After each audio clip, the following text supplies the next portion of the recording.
Good afternoon again, and welcome to the webinar, The Truth About ROI. My name is Marianne Kalahana. I'm the Director of Marketing at RSI Content Solutions, and I will be moderating today's program. Also with me today is Vincent Donadio from Data Conversion Laboratory. Today's agenda includes an introduction to our speakers, some background information on our webinar sponsors. Christopher Hill will lead us through an engaging Q&A session with our panelists. I will be sure to save time to answer any questions at the end of this webinar. Please note you may submit questions at any time during the webinar by typing in the questions box in the GoToWebinar dialog box. And finally, this webinar is being recorded, and you will receive a link to that recording that you may share with your colleagues. You'll get that in a separate email after today's show. So I am fortunate to have here with me today some publishing and technology executives who have deep knowledge and experience with content management tools and conversion technologies. Christopher Hill is the Vice President of Product Development at RSI, and he is responsible for the R-Suite CMS product, ensuring that the software evolves based on users' needs. Holly Gilly is Vice President of Product Development at Human Kinetics. Human Kinetics is a publisher of sports and recreation resources, including books and videos. And Matthew Barbarello is Technical Information Architect at MediaOcean. MediaOcean provides advertising agencies with a platform that empowers them to configure third-party tools. And when agencies can freely integrate with tools from across the spectrum of global technology, all through one system, the possibilities for reaching new partners are limitless. So now I'd like to just say a little bit about our sponsors. RSI Content Solutions started in 2000 as a consulting company. We helped publishers with XML and content management related technologies. Today, RSI is a software company that serves more than 150 customers. We are proud of our customer success, and we're thrilled to have received some of the industry recognition for the work we've done over the years. R-Suite CMS is RSI's enterprise content management system. It's designed specifically for publishers and media organizations. R-Suite is used to store, manage, edit, and deliver content. In 2006, the first version of R-Suite was released, and today R-Suite serves a number of publishing verticals, including scientific, technical, medical publishers, educational publishers, scholarly publishers, legal publishers, and many more. And now a little bit about Data Conversion Laboratory. DCL has more than 30 years of experience providing electronic document conversion services. If you need conversion, they can do any format to any other format. They've converted more than 1 billion pages to date. They are based in the United States but serve the global market. They transform legacy content as well as future documents. They specialize in complex projects, identify redundant data for content reuse, employ a proven automated process, and have a number of quality assurance steps along the way. Additionally, they provide services that include consulting, composition, transcription, and translation. And now I'd like to turn it over to Christopher Hill. Chris? Thank you, Marianne. So before we get started with our other guests on the webinar, I wanted to just walk through some context around publishing in XML. And so what we're looking at here is basically a process that served publishing well for decades, maybe even centuries, you could say. And it was a typical publishing cycle that focused around the needs of printed works. And you had a fairly linear process of producing content where you went through an authoring, an editorial product type cycle, and then a production cycle to produce the various outputs that you might have. And that was pretty much the scene with a tiny bit of variation, but very little until about 15 years ago. And then what happened about over say the next 5 years during that period was you started to see digital outputs become more and more prevalent, and really the rise, I think, started to a big degree with the web and CD-ROM technology. Those were, if you recall, technologies that, encyclopedias were being moved to, and then more publications were starting to be consumed through these mechanisms. And when it was just those two outputs and the digital publishing industry was just sort of getting started into the mainstream, we tended to see the approach that we would just take the existing print editorial processes and production processes, and we would append an extra step on the end to support these alternative outputs. So essentially what you had was the approach of, well, let's take those print products and then we'll just turn them into digital products almost on a one-to-one basis.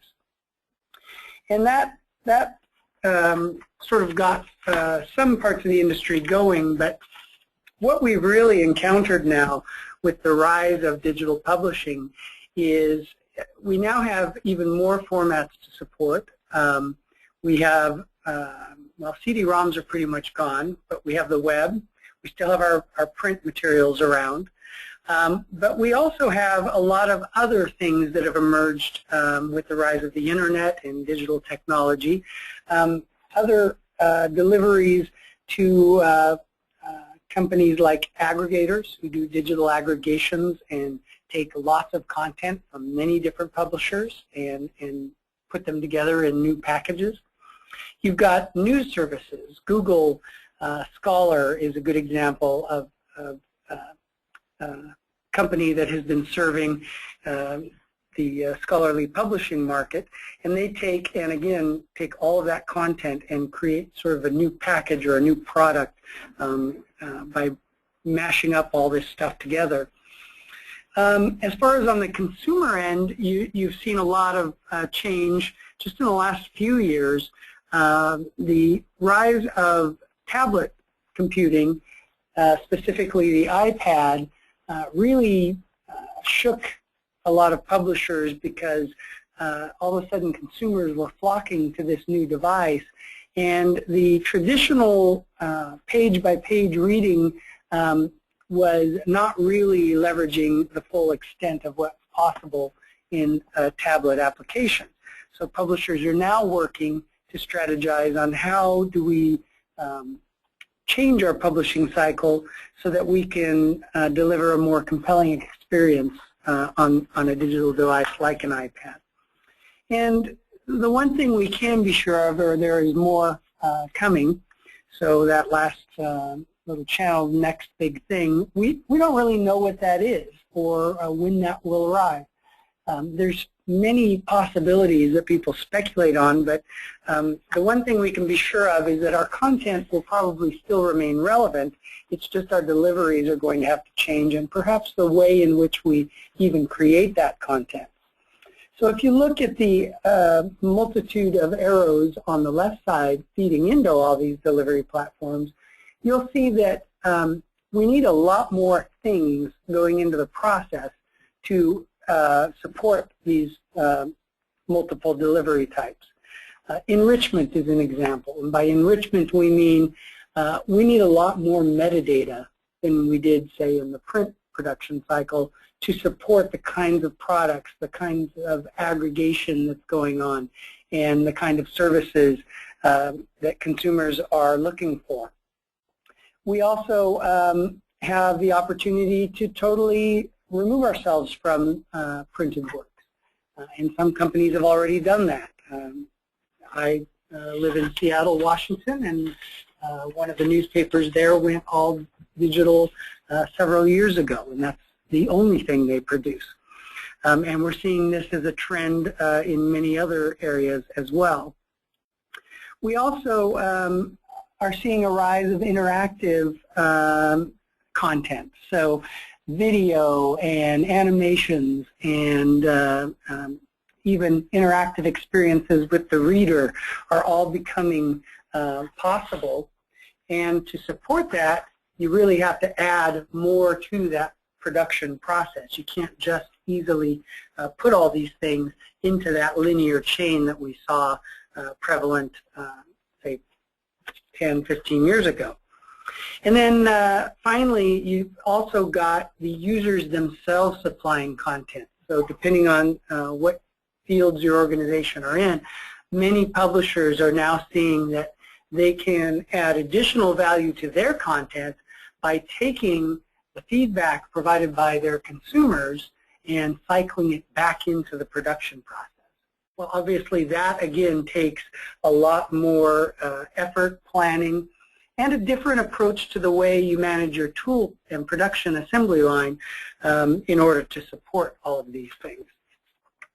So really what's happened, if you think about what a content management system was like for a typical publisher 15 or 20 years ago, it was just to support that pretty linear chain, which meant they often had the characteristics of hard-coded workflows that went in a very specific step-by-step process to create a book or to create a magazine or a journal or something. But really today we have to start looking at that a little bit differently. Rather than a straight assembly line, we really have to start thinking about content management in terms of building blocks that we put together into various configurations to support all kinds of different approaches that we may have the need for. So all those arrows on that previous diagram really indicate that there are a lot of different avenues that publishers are going to take, and those different avenues may even vary based on publication, and they're certainly going to vary over time. So one of the real challenges here is that a traditional content management approach was, we're going to formalize the workflow, we're going to set it up in a very linear way, and then we're going to turn it on, and we really won't have to worry too much about it. Today, that doesn't serve the digital publishing cycle very well. What you really are looking for, if you're trying to really innovate in the publishing space, is you need to take sort of a building block / factory approach. You need an approach where you have tools that you can reconfigure readily based on different requirements, maybe even for, as I said, different publications. So you have to be able to have a very flexible environment, a very configurable environment, and you have to be able to set that environment up to produce all of these different output types and manage much more complex processes. So what we're trying to accomplish here at the end of the day is really to provide great content to the content consumers that we have, and to expand perhaps that base of consumers, all to serve the needs of increasing our revenues and revenue opportunities, and really optimizing that production process, because digital publishing tends to have a dramatically faster cycle time than the traditional print processes always did. The other thing that is pressuring publishers are reducing costs at the same time as they're trying to expand to support all of these new things. And then finally, this is very important, you really need to start looking at how do I automate a lot of the tasks that maybe initially we're doing sort of through brute force manual techniques. And to do that, again, you're going to need a highly configurable environment. Now, not only do you need that configurable environment from a tool perspective, you also need a configurable representation of your content from the content perspective. So that's where we start to hear about technologies like XML. And if you're not familiar with XML, or if maybe you just have a vague familiarity, I'll throw a little advertisement in. I have a blog posting that I put up last year on our website that promises to learn XML in 5 minutes. Okay, well, you won't be probably the world's foremost expert on XML in 5 minutes, but if you read that blog posting, you would probably understand, at least conceptually, what you need to know about XML. If you haven't read that and you don't know much about XML, I'll just describe it as a way to semantically represent your information. And what I mean by that is that we represent your content by what it is rather than how it looks. Those traditional print editorial processes from 15 years ago almost solely focused on how content looked. So it was all about how it looked on the page, how readers could access it on the page, and it was very, very tied to that process. So fonts and margins and page breaks and all of those things were carefully controlled by designers. What XML does is it removes the need to carefully control all of that and instead says, let's describe things by what they are. So this is a heading. This is a paragraph. It's maybe in the body of the work. Maybe I have special formatting for references or citations inside of the book or publication I'm creating. In those cases, I would mark those up as a citation, and then somewhere down the chain, we would apply various templates to that to turn that into formatted output. So the focus becomes in XML, first we want to describe what the content is, then we map that through what we call a style sheet to how that content will ultimately end up looking. So that's just a real quick summary. Again, if that seems more confusing than not, you can start with the blog posting that I have and see if that clears it up. And if that doesn't, send me an email. At any rate, so XML changes a bit some of the ways in which our organizations align themselves and focus on the process of creating content. But really what it does from a strategic level for companies is XML really provides flexibility and agility. It allows you to rapidly try out something. So if you have your content represented semantically by what it is rather than how it looks, then if you decide you want to try out, let's say the Kindle Fire comes out, which it came out just a year ago or less maybe. And when the Kindle Fire came out, it had a whole new form factor. It was color where the other Kindles weren't. It's smaller than an iPad, so it looks different. And if you'd have hard-coded everything to the size of the iPad page, the size of a print page, then to add the Kindle on that, you would have to format everything around the Kindle sizing and restrictions and capabilities. If you have XML, you can do that much more quickly because you develop, as I mentioned, some kind of style sheet rule, and then you can feed content into it and produce that output. The other thing that we have is when you looked at that diagram of publishing today, you'll notice that there was no linear string of arrows, that we had lots of arrows going sometimes in two directions at the same time. And that's important. That's another important aspect of the tools that you need to start looking for when you're moving into these more complex workflows. You have to be able to manage these parallel processes. You have to be able to modify them over time. So not only do you have to be agile on your content side, you have to be agile on the production side as well.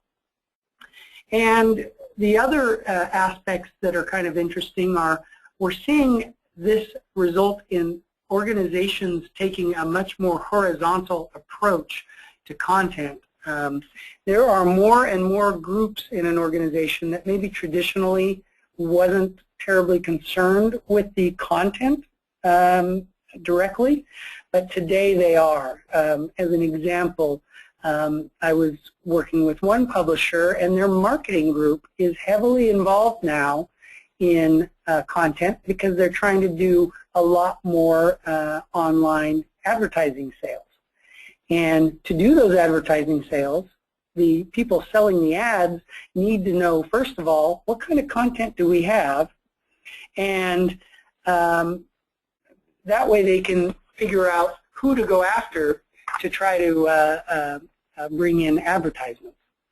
If they don't have visibility into the content, and then they may not know where those advertising opportunities might exist. So that's just one example of many that I've seen of that horizontal build-out that we've been seeing.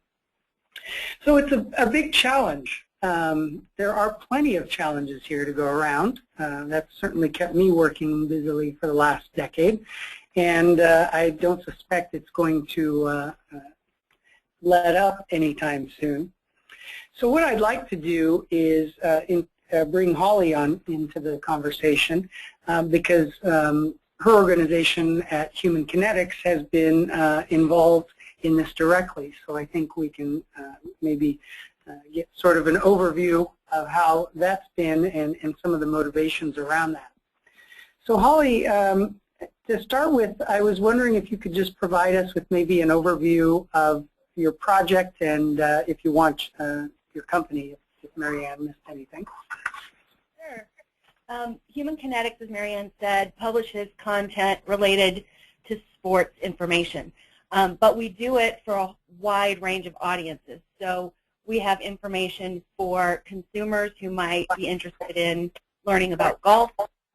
We have we publish content for professionals who are working with clients in a physical therapist setting, for example. We provide higher education textbooks for students who are trying to learn how to be sport marketers or sport managers or biomechanists or things like that. So we publish content in one niche subject area, but for a wide variety of people.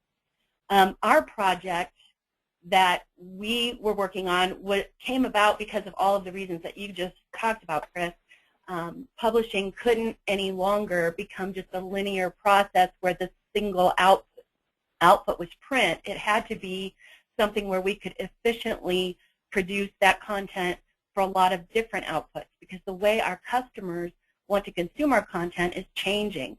They want it in smaller packages, for example. They want it much more quickly than they could get it if we had to produce a book. They want it on a multitude of different devices. They want to be able to interact with it. They want to be able to see moving pictures in it. So we had to find a way to manage our content to get those outputs very efficiently. And we settled on moving into an XML early workflow, and then using a content management system to get those different outputs in a very automated way. Now, just some background on you. How long have you been with Human Kinetics, if I might ask? It will be 24 years next month. Oh, wow. So you have definitely then lived this change. And when you started to see the need for this, how did you go about approaching redesigning your content production process? How would you say that was managed and started? Are you asking how we managed the project of implementing a CMS specifically? Well, what kinds of steps led you to this, and then how did you personally end up in this project? Well, the steps that led to it were just a realization that the needs of our customer base were changing, and we needed to be able to respond to those needs. And I was involved because my work as VP of Product Development means I have to figure out how to make the product that our content folks are acquiring. And now, when you started working on this, you know, I think I'm a bit familiar with your project, and I know you're taking a phased approach. So maybe if you could describe for us how you approached the idea of a phased transformation. Sure. We knew that we wanted to realize some very specific goals pretty quickly, but that our suite as a content management system was very robust and sophisticated and could offer us a ton of things. So what we had to do is figure out how to just bite off a little bit, live with the system for a little while, and then figure out what other kinds of features we wanted to be able to take advantage of within our suite CMS. So what we decided was the biggest benefit that we were going to be able to get quickly was the ability to produce various outputs, EPUB format, Mobi Pocket format for the Kindle, PDF for various displays, HTML, and that sort of thing. So we wanted to be able to ingest our Word manuscripts that we get from our external authors, transform those to XML, and then use that XML content to push out to all of the different delivery formats. So that was our major goal for the first phase. So to do that, we had to develop some workflows within the CMS. We had to identify what kind of reporting information we wanted to get out of the CMS. We had to identify the kind of metadata that was appropriate to attach to the content that we were going to manage in the system. And then we needed to just start using it. And so that's the approach that we took to begin with, was a very well-defined small chunk of what the whole R Suite CMS is capable of doing. So right now, we're just sort of living with that process, and then our plans will be to decide, okay, what is the next project that we want to do to take more advantage of the features. So do you have plan scripted out off into the future, or is that something that you're sort of building as each phase completes? Or? Yeah, well, we're just really new into this. We've started in production with our suite just in March, so we're only 2 or 3 months into it. We have general goals for kind of the next thing after we get this multi-format delivery process as smooth as we want it. And those would be things like doing some work with conditional publishing, having content. That's one of the things that we're having to teach ourselves, is to think about content instead of think about a product. So instead of acquiring a book or acquiring a video or acquiring an app, we're acquiring content, and then we're figuring out how we can use it across those different media forms. So one of the things that we want to be able to do is teach ourselves how to use or mark content for use in different forms, because something's going to, while the content is fairly similar, it's going to have a different approach if you want to put it in a long-form narrative for a book, or if you want to put it in a short bulleted list kind of thing for an application, say. So that's one of the next steps that we want to look at, is how to use our suite to manage content so that we can repurpose it conditionally. Also to kind of take different pieces of content from different kinds of books and reconstitute them into a new form. Those are a couple of our midterm goals.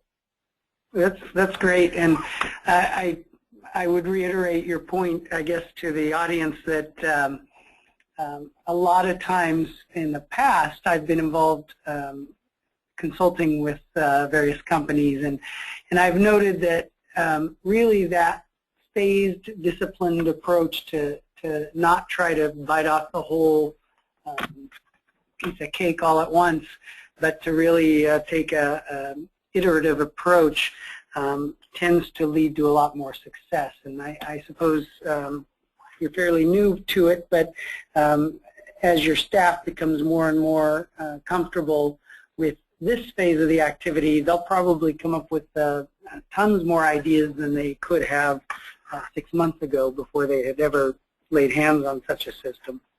Absolutely. I mean, I think it's kind of like building a new house. You know that you want it to have a certain number of rooms and the rooms should have certain functions, but until you really get into it and you start living there, you don't know, or you might find out you wished you'd put a light switch on one wall when you had it on a different wall. I mean, there's a lot to be said for actually getting in there with your hands and starting to work and then figuring out what ways you can use it best. Now, when you were putting the justification together to start this activity, you must have had to come up with some return on investment metrics or just justification of some type, I'm guessing. Maybe you could describe how you went about trying to do that kind of thing. Yeah. Well, the easiest return on investment to quantify was the amount of money that we were going to save by not having to pay outside partners to do our post-production conversion to the different ebook formats. By using our suite, we're going to be able to produce those formats ourselves. So that in and of itself was easy to quantify. The other thing that's not quite as easy to quantify, but is probably the more compelling argument, at least for human kinetics, was what we were going to be missing out on if we didn't start to head in this direction. If we weren't able to manage our own content, if we weren't able to very quickly and nimbly adjust to changing needs of consumers, changing devices, all of that sort of thing, we were going to lose market share to others. And we want to keep in really close contact with our customer base, and this was the most important way that we can do that. Great. Now, as far as the transition since March, have you noted any significant observations or surprises or maybe pitfalls that you can tell the audience about in transitioning to a new approach? Yeah. It's been surprisingly smooth. I mean, I keep kind of waiting for the other shoe to drop, and it hasn't yet, so I'm really happy about that. I think a couple of keys that helped us were, first of all, we had been pretty used to looking at content semantically as opposed to graphically. So we were kind of well on our way toward that philosophy of calling something what it is rather than talking about what it looks like. So that was a big help to begin with. We probably started a year ago talking with our staff about the changes that were happening in the industry, the tools and technologies that were available to help us evolve, doing a lot of education about what is XML, what is content management, what is happening in the industry, what is happening in the business and with our own business needs. And so we just got people used to hearing the vocabulary. It's kind of, I mean, there are some strange terms, and the more you can get familiar with those, the better, the more smoothly change happens. Another thing that was really helpful for us is that we have a couple people here who started in the editorial world but have tremendous technical interest in technical things and an ability to understand them well. So we created a new position called a content management engineer and moved one of our editors into that position, and his job has been to really learn our suite from the inside out and be able to respond very quickly to staff questions when they run into little speed bumps or things like that, be able to make some behind-the-scenes changes in the transforms that are in our suite and things like that. So that's been a big advantage to us. Other than that, though, our processes have stayed fairly similar. group of people called assistant editors here have additional tasks to do, so we've had to adjust expectations for workload for them. On the other hand, work on the production side may, graphic artists' work may become less time-consuming, and so they can begin to turn their attention to other things. So there's some of that sort of workflow juggling that we're still keeping an eye on and being flexible about adjusting to. Yeah, I very much like the point you just made that about the internal expertise. I have found there's a high correlation of project success when you find companies where they've identified a few of their own subject matter experts. They don't just rely on the services providers to provide expertise in the support department, say, of our suite to answer questions. That's, I think, a huge point that's often overlooked. Right.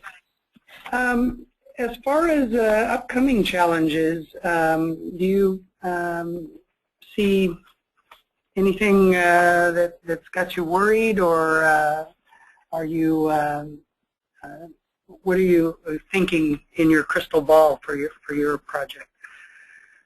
Yeah, the one challenge that we need to address most quickly is actually has to do with our authors and the way that they'll embrace this new way of publishing. Because our content will be in XML before the print layout begins, we need to make sure that the content is complete and as final as it can be, so that we don't have to make corrections both in the InDesign files that are going through the print layout and then back in the XML that's going to generate all the other outputs. So we have to get our authors on board with getting their content finalized earlier and using a different form to proof their content before layout. So that's one challenge, a very practical challenge that we're going to be addressing in the next couple of months. Beyond that, then, it's what I mentioned earlier, figuring out how to do conditional publishing, figuring out how to chop different pieces of books up and put them back together in other configurations based on the needs of our customers, basically custom publishing. Great. Well, the good news about that is that as I mentioned, I've been in the industry for over 10 years, and conditional publishing has been basically solved. So it'll be at least a road that somebody has been down when you start heading down that road. Yeah. Yeah. Now, as far as I want to transition here to our other speaker, but I wanted to ask you, as far as legacy content goes, that's content you've already published and it's already out there. Are you looking at going back and bringing that into the new format, or how do you approach that? Yeah, for Human Kinetics, we'll handle legacy content most likely for most products as the content is ready for a new edition to be published. There may be some legacy content for which we won't do a new edition, or that the new edition is a little farther out and we need that content in a more digital form than we have it. In those cases, we would use a conversion partner to help us handle that. Okay. Well, before I leave Holly, thank you very much. This has been interesting. I will point you to the Human Kinetics case study white paper we have available, and that URL to download that is on the screen right now, and you're welcome to read more about that. But I really enjoyed hearing directly from you, Holly, your experience. Sure, my pleasure. Thank you. So turning our attention now, Holly made the point about using a conversion vendor to take content that is not in the format they would like it to be in and bringing it into a new production process. And that also is territory that I'm a bit familiar with. And I want to introduce Matthew Barbello from MediaOcean. And Matthew, are you on the line? Yes, I am. Okay, very good.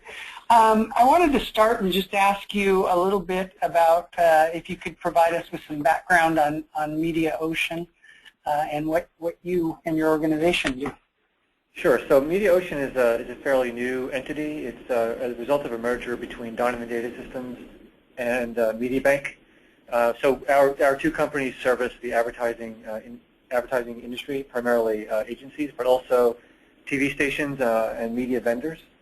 And we provide the kind of back-end technology that the agencies and TV vendors use to process the media planning, the media buys, the demographics analysis, and all those sorts of activities that they need to do to carry out their day-to-day work.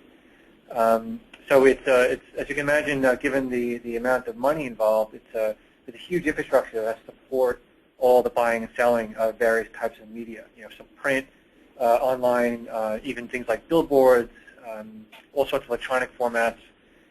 So that's another thing that's complicated the whole picture is the proliferation of media devices and how media advertising is packaged.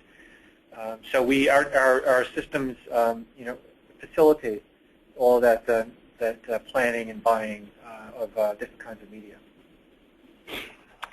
Great. And you had a project, I believe, to do some content conversion. Is that correct? Yes, that's right. So we were tasked with, given the way work is carried out these days, we were tasked with a multiplicity of required outcomes. One of which was to better service our clients by presenting them information in ways that made more sense to them as they're looking to carry out their day-to-day activities. So if you're a media planner at an agency and you've got a question about how to plan a media buy, and you want targeted information very quickly. You don't want to have to make your way through a 300-page manual to find a task or the concept that you need at the very moment in which you're trying to carry out that activity. So we needed to convert all our content, which typically was long-form FrameMaker documents and published as PDF or HTML. We needed to convert that quickly into an XML format, primarily DITA, so that we can serve it up not only in smaller methods of output, such as smaller PDFs and smaller HTMLs, but also different targeted kinds of output that really identified certain users, so security administrators, media planners, media buyers, assistants, and that kind of thing. And to also serve it up on a website where we've developed a support site where our clients can log in and get answers to questions about the products. The only way to really do that is to go to an XML format like DITA. And we were immediately confronted with resource issues. We had some writers who were all very busy on products. We had very good product knowledge. We had very good technical writing knowledge. What we didn't have was deep expertise in DITA. I was the only one with experience in DITA. And I'd gone through a conversion in a previous company where we'd done the conversion ourselves, and I knew the pain that kind of effort exacts on a writing team. So I immediately suggested that we go to a vendor, and the one I knew and heard the most about was DCL, because DCL has a great reputation for converting content of all kinds into XML format. And I have to say that without having used the DCL services, we would not have met a primary objective, which was this past January. And we do have our support site up, and we are now able to deliver content in targeted topic-sized chunks of information, rather than in long-form books, rather than PDF or HTML.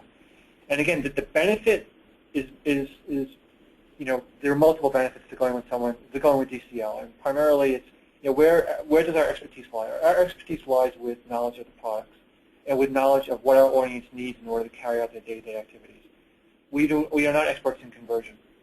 So if you look at how you move your writing team from one publishing infrastructure into a new one, in which you can do all the things that Holly talked about with producing multiple kinds of output from the same set of files and you gain that flexibility and you gain that efficiency, your expertise is better suited to making decisions about the content itself, how best to tag it with metadata, how best to meet your audience needs, how best to restructure the topics themselves. You really shouldn't be wasting your time or trying to spend your time on planning a conversion, because that's not where your expertise lies. And frankly, the greatest benefit that you'll get is going to be gotten from having your content converted quickly, so that you can, as Holly said, you can get your hands dirty and actually begin working with it.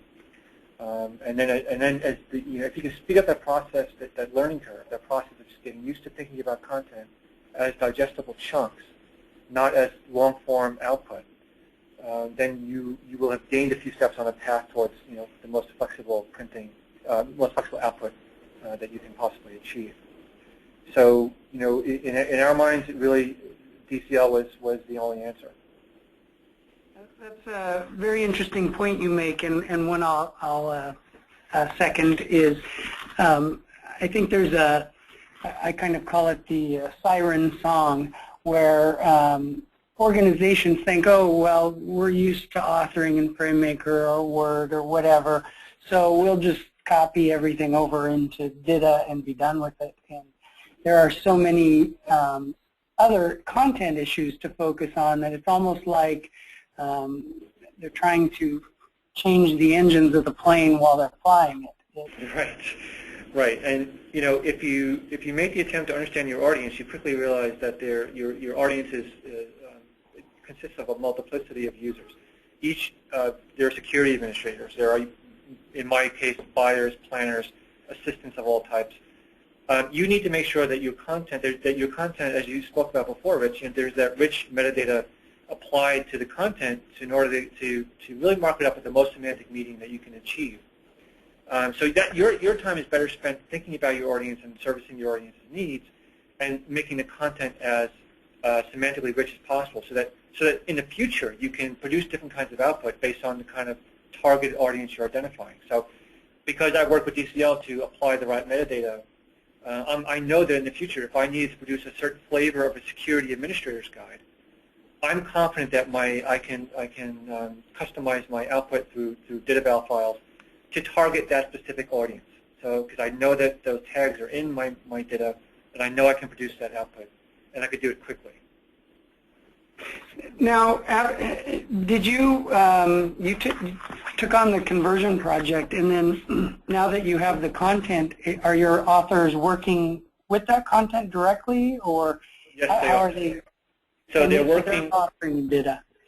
We're using FrameMaker to edit and author the data files. We've got our content in a content management system, and we're able to produce multiple outputs from the same set of files. We've gone through. I've done some training, and we've also gone to some outside resources for training. So the writers are all now writing and editing in DITA. And how would you, could you provide any hints or tips for other organizations who are considering moving in that direction? Are there things that you learned along the way that might help others? Yeah, I think again, it's focusing on the content itself. So I mean, one of the very useful things that DCL did was we got together and produced a production sample. Just to say, here's what you've given us. Here's the way we were able to convert it for you. And we took that sample in and had a meeting with the writers, and we realized that we had to make certain adjustments because some of the content really wasn't well written, or wasn't well written for the purposes of DITA. Because understanding your content as bits of information, as topics, not as chapters or books. That, I think, you need to evolve to get to that point, to get to that full understanding. So we had some lead time. DCL provided us with some preliminary files. We were able to talk about those. When we got the files back, we were able to work with them. We spotted certain things that we knew we had to change. We also spotted some things that we requested DCL to change because we knew our needs.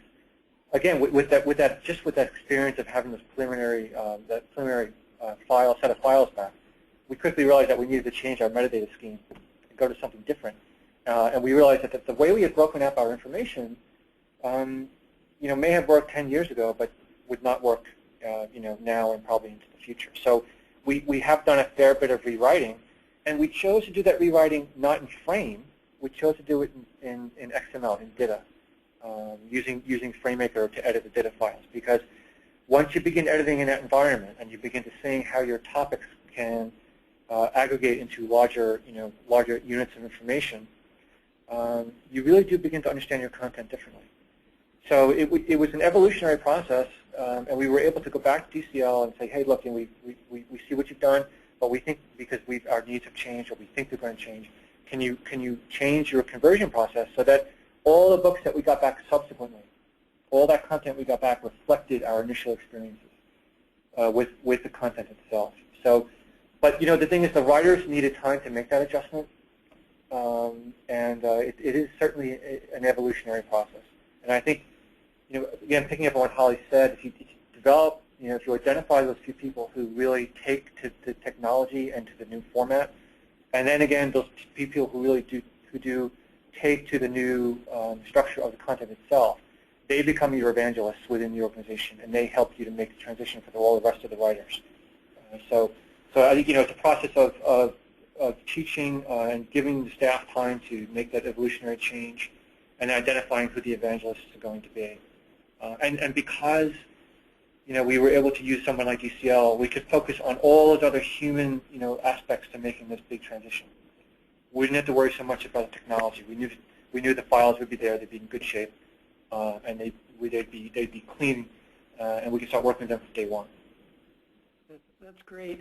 And yeah, I will reiterate, I think both speakers today have made it clear that if you can do a phased approach, that's the secret to really success here. And I like what you said, even though I'm sure the initial files you got from DCL met your initial specifications, as you mentioned, until you can get your hands a little bit dirty and get the authors involved with the new process, really it's hard to get feedback that's meaningful, and if you do the entire conversion process and then throw it at the authors, it's kind of too late to change it. So well, thank you for joining us. We have about 5 minutes left, and I know we've been getting some questions in, so I wanted to turn this back over to Marianne so she can field those questions, and then we may have some more for you and Holly. So Marianne. Thanks, Chris, and thank you, Holly and Matthew. So I have a few questions here. I just want to preface this by saying if we do run out of time, I know that DCL and RSI will be in touch with each of you personally to answer these questions. So the first question is for Holly. Holly, how are you doing editing and QA? Are you doing it as content is authored, or waiting until the content is completely authored to do the editing and QA activities? For most of our products, we have external authors who are, our subject matter experts. They create their manuscript in Word. We have developmental editors who work with them to do all the developmental work that you would expect would need to be done. Then we have that copy edited, sort of a line level edit. And then at that point is when we do the conversion to XML. Moving forward, we'll do a quick PDF output of that converted XML and ask the authors to do a final content proof. And then we'll move into the different format deliveries. So then we'll go through a print layout with InDesign. We'll do very careful proofing of that output. And then for each of the different ebook outputs, we also do a QA check on each of the major devices. So we'll proof the ebook output on Kindle, Kindle Fire, Nook, Nook Tablet, iPad, in the Adobe Digital Editions reader, on a computer desktop, and things like that. So we have several different editing and QA stages through the whole process. Okay, thank you. Matthew, question for you around ROI. What were some of the measurements you set in place for proving to your business sponsors, to your the executives in your organizations, why this conversion was necessary? Well, again, we're looking at how most efficiently to support our clients, and if you support your clients through better content, then you don't have to support them through things like call centers.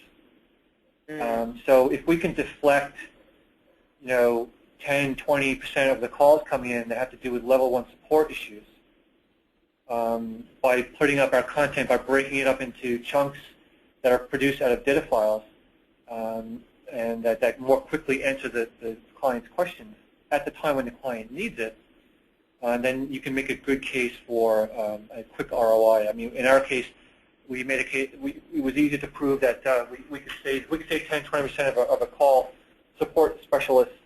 If we could save 10%, 20% of their time, then we can easily pay for a conversion. And we knew we also had to be much more flexible in the way we output things like our HTML files and our PDFs. And we can support a larger documentation set, a more traditional set, and at the same time support that client support need out of the same set of files. So, our upper management, once we made that case, they quickly saw that this was a really sound investment, and it made much more sense to outsource it to an expert like DCL. Okay, that's interesting. And what CMS are you using, and how long have you been using that? We're using Alfresco. It's an open source content management system, and we have a plugin that is called Componize. It's a component of Alfresco, and you plug that in, and it has all the link management and that you need in order to support the data authoring and content management. And how long was the conversion project that you did with DCL? The conversion project for the largest chunk, I think just about 3 or 4 months, and really most of that delay was on our side because, as I said before, as we got content back, it was exactly what we expected, but we realized very quickly that our data, our source files probably needed to be rewritten. That is not going to work in a new data world. So, what's great about, again, what's going with someone like DCL is that you can make those adjustments to the conversion and have them done very quickly so that the subsequent conversions all reflect your new experience and your new knowledge. Okay. How many writers are on your team? We have about 10, and that's probably going to hold even as our content needs grow. And so that means that we really needed to gain this efficiency by converting, because once your writers come up to speed with data, it's easy to produce multiple outputs out of the same set of files, especially once you share content. You do content includes and all sorts of shared techniques using inherent data capabilities. So you can write once and reuse many times. True single source. Yep.